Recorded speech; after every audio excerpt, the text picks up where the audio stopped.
الحديث السادس. وعنه رضي الله عنه قال: كان رسول الله صلى الله عليه وسلم أجود الناس، وكان أجود ما يكون في رمضان حين يلقاه جبريل عليه السلام، وكان يلقاه في كل ليلة من رمضان فيدارسه القرآن. فلرسول الله صلى الله عليه وسلم أجود بالخير من الريح المرسلة. الحديث السابع. وعنه رضي الله عنه أن أبا سفيان بن حرب أخبره أن هرقل أرسل إليه في ركب من قريش كانوا تجارا بالشام في المدة التي كان رسول الله صلى الله عليه وسلم ماد فيها أبا سفيان وكفار قريش، فأتوه وهم بإيلياء فدعاهم وحوله عظماء الروم،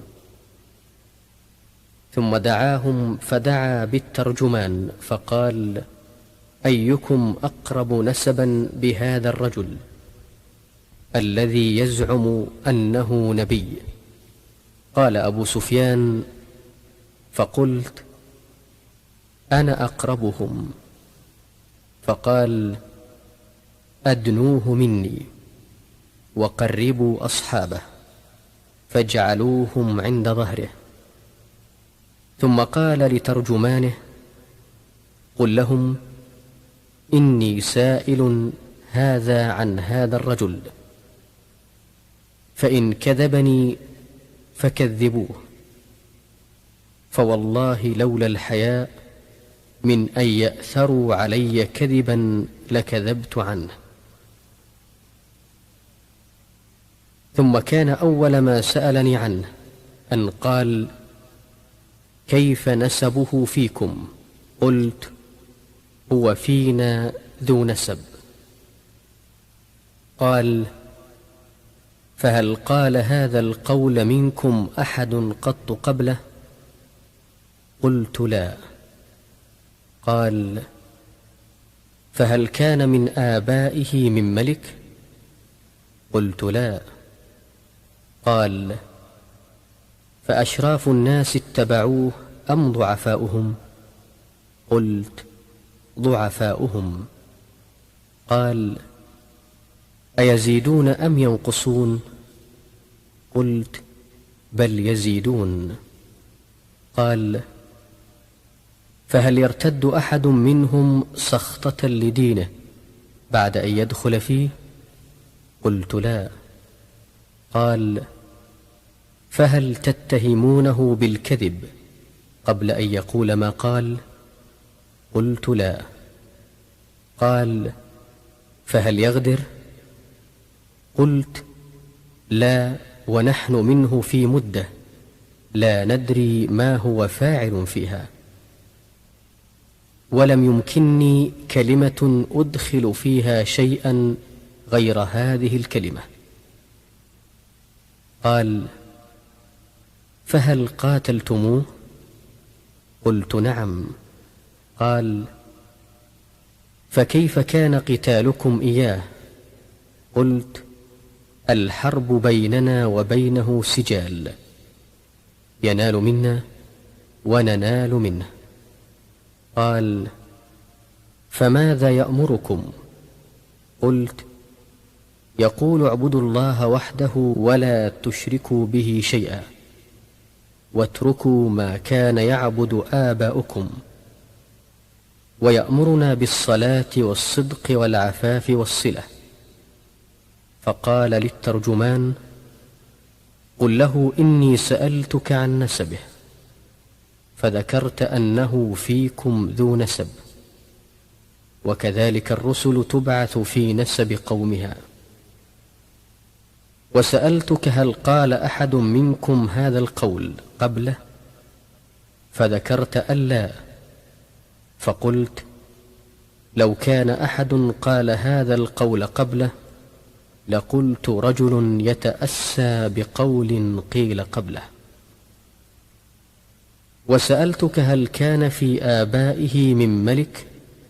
فذكرت أن لا. فقلت لو كان من آبائه من ملك قلت رجل يطلب ملك أبيه. وسألتك هل كنتم تتهمونه بالكذب قبل أن يقول ما قال؟ فذكرت أن لا. فقد أعرف أنه لم يكن ليذر الكذب على الناس ويكذب على الله. وسألتك أشراف الناس اتبعوه أم ضعفاؤهم؟ فذكرت أن ضعفاءهم اتبعوه وهم أتباع الرسل. وسألتك أيزيدون أم ينقصون؟ فذكرت أنهم يزيدون، وكذلك أمر الإيمان حتى يتم. وسألتك أيرتد أحد سخطة لدينه بعد أن يدخل فيه؟ فذكرت أن لا، وكذلك الإيمان حين تخالط بشاشته القلوب. وسألتك هل يغدر؟ فذكرت أن لا، وكذلك الرسل لا تغدر. وسألتك بما يأمركم؟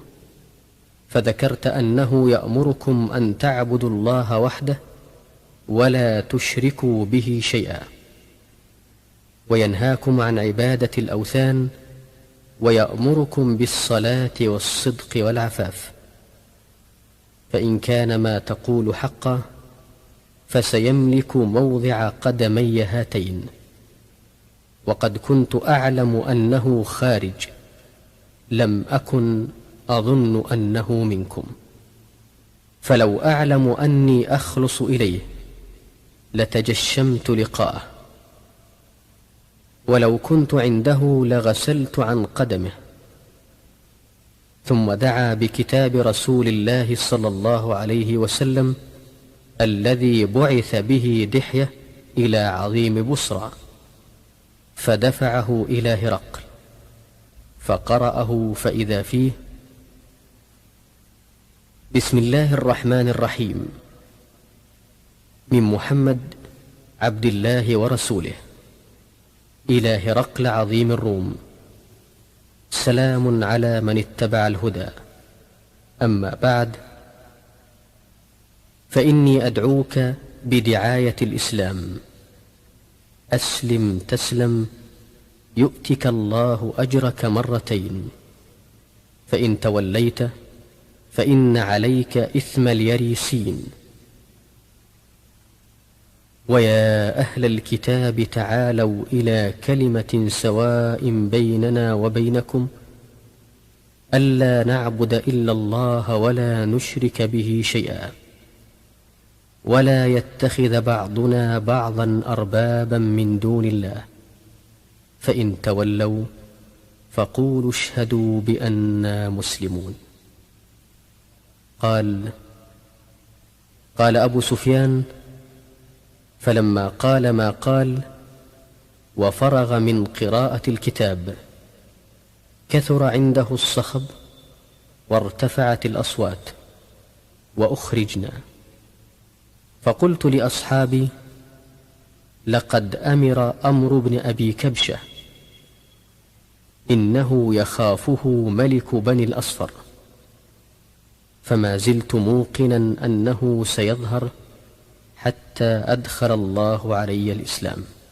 وكان ابن الناطور صاحب إيليا، وهرقل أسقف على نصارى الشام، يحدث أن هرقل حين قدم إيليا أصبح خبيث النفس، فقال له بعض بطارقته: قد استنكرنا هيئتك. قال ابن الناطور: وكان هرقل حزاء ينظر في النجوم، فقال لهم حين سألوه: إني رأيت الليلة حين نظرت في النجوم أن ملك الختان قد ظهر، فمن يختتن من هذه الأمة قالوا: ليس يختتن إلا اليهود، فلا يهمنك شأنهم، واكتب إلى مدائن ملكك فيقتلوا من فيهم من اليهود. فبينما هم على أمرهم أتي هرقل برجل أرسل به ملك غسان يخبر عن خبر رسول الله صلى الله عليه وسلم. فلما استخبره هرقل قال: اذهبوا فانظروا أمختتن هو أم لا؟ فنظروا إليه فحدثوه أنه مختتن، وسأله عن العرب فقال: هم يختتنون. فقال هرقل: هذا ملك هذه الأمة قد ظهر. ثم كتب هرقل إلى صاحب له برومية، وكان نظيره في العلم، وسار هرقل إلى حمص، فلم يرم حمص حتى أتاه كتاب من صاحبه يوافق رأي هرقل على خروج النبي صلى الله عليه وسلم وأنه نبي. فأذن هرقل لعظماء الروم في دسكرة له بحمص، ثم أمر بأبوابها فغلقت، ثم اطلع فقال: يا معشر الروم، هل لكم في الفلاح والرشد وأن يثبت ملككم فتبايعوا هذا الرجل؟ فحاصوا حيصة حمر الوحش إلى الأبواب فوجدوها قد غلقت. فلما رأى هرقل نفرتهم وأيس من الإيمان قال: ردوهم علي. وقال: إني قلت مقالتي آنفا أختبر بها شدتكم على دينكم، فقد رأيت.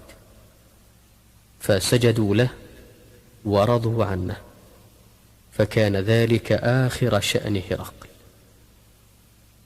وهذا آخر حديث في كتاب بدء الوحي إلى رسول الله صلى الله عليه وسلم.